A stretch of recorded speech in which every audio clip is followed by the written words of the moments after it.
Hey everybody, it's Connor with Honor with Realty One Success here in Santa Clarita Valley. I have a fall maintenance checklist that I want to give you. We have 12 things that I think you might want to do, or at least look into some of them with reference to home ownership, owning your residence, and if you happen to be renting, maybe you can talk to your landlord about it. But these things are going to potentially protect your home throughout the fall and the winter months.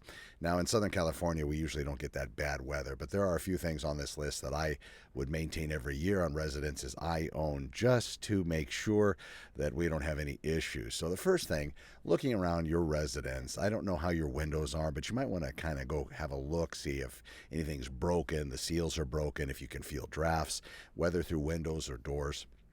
It could be a very simple fix. It could be maybe you just need to apply some caulking, maybe some kind of a sealant, but those things can actually equate to a lot more money you having to spend on electricity bills and also heating bills in the wintertime.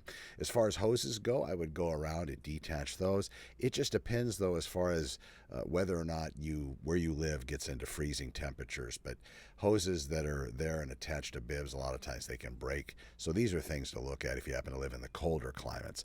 And of course, if you do have gutters on your home, definitely want to clean those out just to get ready for the potential rain that we've been waiting for in Southern California for several years now. Maybe this is the year it's going to happen, but you don't want to go in unprepared with regard to that. So with regard to the gutters, you want to make sure all those are cleaned out. And that's going to bring me into the roof. Every year you should have somebody come out and look at your roof and inspect it, an actual roofer. I have great connections with all of these different items, but they'll come out and they'll look and they'll make sure that the roof is sound. If you do happen to have the lifetime type ceramic or the other types of shingles where they're basically they crack or they move or they'll slip or they slide. There's also troughs in your roof that also get filled with debris, and if they get filled with debris, if it does rain, then the water can't get off the roof, so it's going to saturate that gutter, the items that are in it, and then it's going to roll over into the paper, and that's going to create an issue. So you definitely want to have your roof inspected every year. I always look around sometime in October. I remember Halloween, and then I think of the roof. That's just been on my calendar for now. You can throw it on your calendar as well, just to remind you what needs to happen in October. But definitely have your roof looked at. It doesn't cost too much to have it inspected. And in addition, those people that are checking the roof might be also able to check your gutters, make sure they're sealed. Because I remember I had a property once where the gutter had kind of sank a little bit. So it wasn't actually positioned where the water was running down the pipe. It was positioned the other way. And how this happened, I don't know. But the water was able to get into the wall, run across the roof of the garage, and start leaking in the garage right below a bathroom that was upstairs.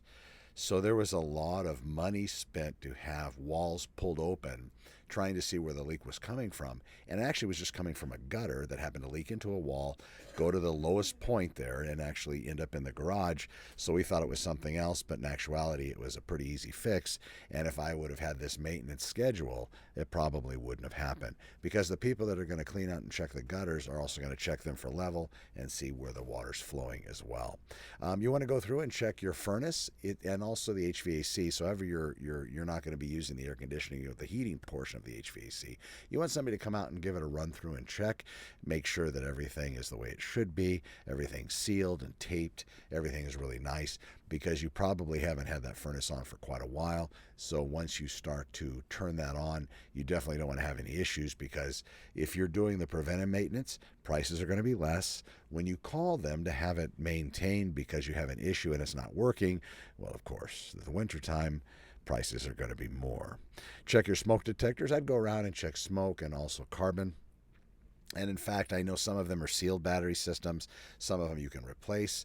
Might not be a bad idea just to, make sure that everything's working, push the test button, see if they're all attached properly, and so on. You want to also look at any large trees and plants. The winter's definitely, fall and winter, a good time to maybe get those pruned back so that they don't create any issues with maybe when they get wet, broken branches, maybe they'll get weak.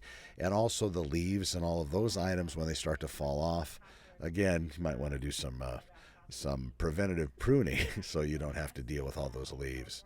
The roof we talked about.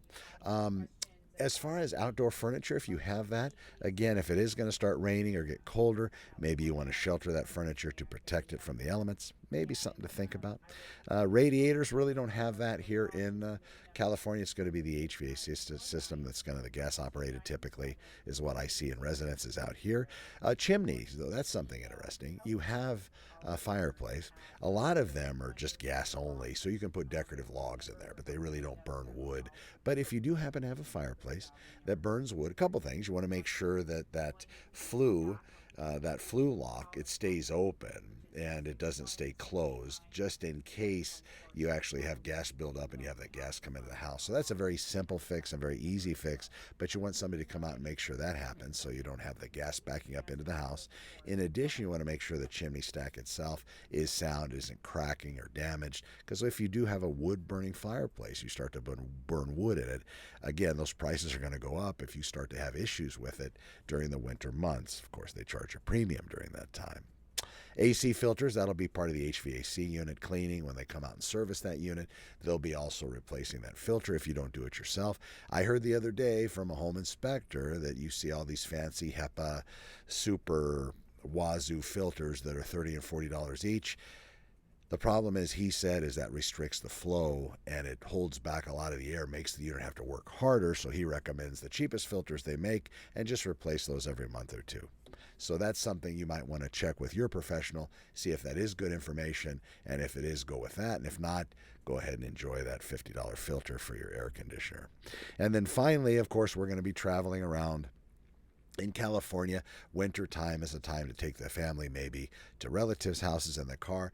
Might want to prepare some kind of a winter car kit, right? Maybe some kind of compresses, maybe some blankets, those sorts of things, just in case, God forbid, you get stranded, you have to be somewhere, the car's not working, and you're in a colder environment, just to keep everybody warm, have something on hand to keep everybody sustained until people can arrive, AAA or whomever you happen to be calling or who happens to need to come to help. Boy, that was difficult to get through. I'm Connor McIver. These are your 12 steps, something to prepare your home if you're our homeowner for winter. And if you're not, these are tips for also tenants. I'm here when you need me. Save my number. You never know when you may need it. I'm Connor with Honor. Over and out.